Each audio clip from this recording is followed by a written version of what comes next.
Olá pessoal, tudo bem? Eu espero que esteja tudo bem com vocês.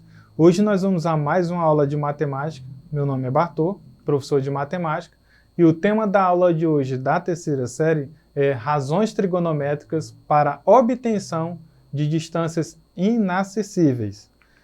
Em aulas anteriores, vocês já estudaram acerca das razões trigonométricas, né? E aí vocês têm as formulazinhas e o grau de cada uma delas. Hoje nós vamos aprofundar um pouquinho acerca das obtenção de distâncias inacessíveis, tudo bem? A trigonometria estuda a relação entre os lados e os ângulos de um triângulo e apresenta um vasto campo de aplicações em situações do cotidiano. Desde a antiguidade, a trigonometria já era utilizada para determinar distâncias inacessíveis, tais como o valor do raio da Terra, as medições que poderiam ser impossíveis ou difíceis de determinar, caso não se dispusesse dos conhecimentos sobre a trigonometria. A trigonometria teve origem no estudo das relações das medidas dos lados e dos ângulos de um triângulo, e em particular do triângulo retângulo. Então, esse estudo se iniciou com problemas do dia a dia, especialmente aquelas relacionadas à astronomia, uma das grandes impulsionadoras do desenvolvimento da trigonometria, tornando possível calcular distâncias inacessíveis desejadas. Em inúmeras situações, como na demarcação de terra ou no cálculo de altura de uma montanha, é preciso determinar distâncias cuja medida direta não é possível. É comum, então, recorrer ao instrumento chamado teodolito. Ele é um instrumento para calcular ângulos para medir tais distâncias. Com base nos dados obtidos por meio da utilização do teodolito, a altura de uma árvore, a altura de um prédio ou de uma torre, a largura de um rio ou de uma lavoura pode ser medida e, para isso, usamos razões trigonométricas. Nós temos aqui alguns modelos de teodolito. E aí, se você não conhece, teodolito é um instrumento utilizado em agrimensura para medir ângulos. Tá? Trata-se de um instrumento portátil da astronomia e da geodésia, que serve para medir ângulos horizontais e verticais. Sua estrutura é composta por uma luneta, que permite visão apurada em qualquer direção, uma placa horizontal embaixo da luneta que fornece leitura no horizonte em graus, minutos e segundos, como é utilizado costumeiramente na trigonometria. Uma placa e uma escala vertical, montada à esquerda da luneta, que se permitem a tomada de leituras verticais. Para facilitar o manuseio, na maioria das vezes que ele é utilizado, o teodolito é colocado sobre um tripé. E aí vocês percebem aí pelas imagens que nós temos 4 modelos de teodolito. Tudo bem? Acerca do triângulo retângulo, vocês já vêm desenvolvendo alguns estudos sobre essa parte da geometria. Um triângulo retângulo é aquele que um de seus ângulos internos ele é reto, ou seja, ele mede 90 graus. E os seus dois outros ângulos são agudos, o que significa que eles têm valores menor que 90 graus, conforme a figura aí mostrada no material. Em um triângulo retângulo, sabe-se que as medidas dos seus dois lados, ou a medida de um lado mais a medida de um ângulo agudo, é possível calcular a medida dos demais lados e ângulos.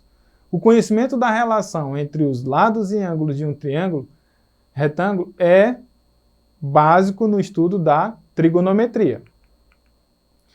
Agora nós vamos tratar acerca dos lados de um triângulo retângulo. Tomando um triângulo retângulo qualquer, formado pelo segmento de reta que une os pontos A, B, C, conforme o triângulo mostrado aí na figura, o lado oposto ao ângulo reto denomina-se hipotenusa, que é esse lado AC. E aí os catetos são lados adjacentes ao ângulo reto. Tudo bem? A palavra hipotenusa, de origem grega da hipotenuse, é formada pelas palavras hipo, que significa debaixo, e taine, que corresponde a esticado. Ou seja, hipotenusa é o lado do triângulo reto que está estendido em sentido oposto ao ângulo reto. No triângulo dado ao lado, como vocês percebem, o nosso ângulo reto aí é o ângulo B. Então, portanto, ao localizar a hipotenusa, ela fica à frente desse ângulo. Então, isso significa dizer que ela está localizada nesse segmento de reta AC do triângulo retângulo. Tudo bem? Os catetos levam esse nome de origem grega catetos, cujo significado reside na expressão abaixo de maneira reta. Os catetos podem ser chamados de cateto oposto ou cateto adjacente ao ângulo considerado. Então, vai depender aí de que ângulo a gente vai estar olhando, ou de que ângulo nós vamos tomar a partir de, né? Pode-se usar as abreviações para o cateto oposto com o C.O e para o cateto adjacente, o C.A, bem como as abreviações também como o H para a hipotenusa. Esse Hzinho na trigonometria, ela se remete muito à hipotenusa, tá? Muito utilizado. As razões trigonométricas, consideremos ao subir um avião sobre um ângulo de 10 graus em relação ao solo. Verifica-se duas posições distintas na extremidade frontal dessa aeronave.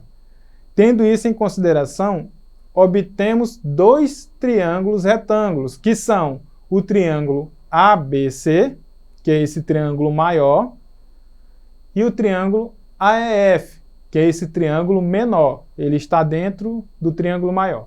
Tudo bem? Os triângulos ABC e o AEF, eles são semelhantes. E aí vocês já estudaram sobre a semelhança de triângulo. Reveja um pouquinho sobre esse conceito. Nesse caso, os triângulos ABC e o AEF são semelhantes porque tem um ângulo em comum, que é o ângulo A, e os outros dois ângulos internos têm, respectivamente, as mesmas medidas. Tudo bem? Vamos determinar algumas razões em cada triângulo. Primeiro, vamos analisar o triângulo AEF. Podemos descrever das seguintes razões. A razão entre a altura da aeronave e em relação ao solo é a distância entre os pontos EF, ou seja, vocês estão percebendo aí na lateral do ângulo reto que nós temos o segmento EF. Então, essa é a altura. E o percurso entre os pontos AF, que determinam a constante R1. E aí nós temos a seguinte situação, que o meu R1 é igual à altura dividido pelo percurso. A razão entre o afastamento, que é a distância entre os pontos A e E o percurso, que é a distância dos pontos A e F, determinam uma constante S1. Ou seja, meu S1 é igual ao afastamento dividido pelo percurso.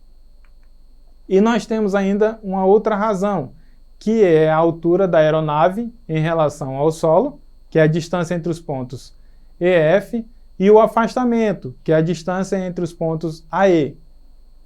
Essa distância, esse afastamento, determina também a constante T1. E aí nós temos a seguinte situação, que o meu T1 é igual à altura dividido pelo afastamento. Vamos analisar agora algumas razões trigonométricas em relação ao triângulo ABC. Então acompanhe pela imagem que nós temos a razão entre a altura da aeronave em relação ao solo, que é a distância entre os pontos BC, e os percursos entre o ponto AB, que determinam a constante R2. Então esse R2 é igual à altura dividido pelo percurso. Assim como nós temos a razão entre o afastamento da aeronave, que é da distância do ponto AB, e o percurso, que é a distância do ponto a C. E aí nós temos uma constante S2, que é igual ao afastamento dividido pelo percurso. E ainda, nós temos a razão entre a altura da aeronave em relação ao solo, que é a distância do ponto BC, e do afastamento entre os pontos AC. E aí nós temos, a partir dessa razão, um T2. E esse T2 está relacionado à altura e o afastamento.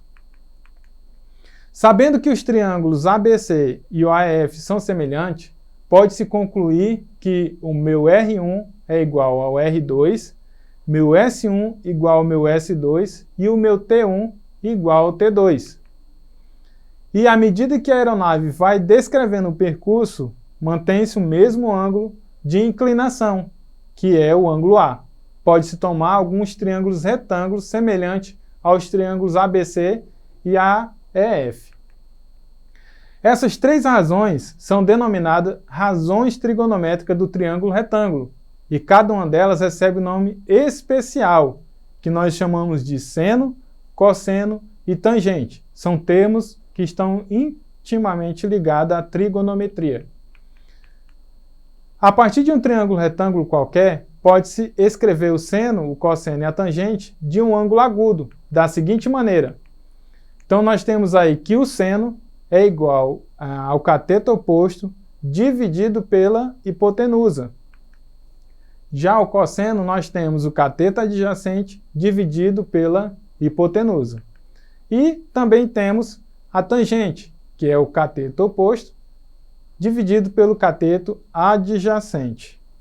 Pessoal, a aula de hoje foi em relação ao estudo da trigonometria, em particular, em medidas inacessíveis. Então, isso requer um pouco mais de aprofundamento da parte de vocês, telespectadores e alunos, né? E recorram à plataforma Eduque, façam as atividades complementares que vocês irão aplicar esse conhecimento em relação às razões trigonométricas. Uma boa aula e até a próxima.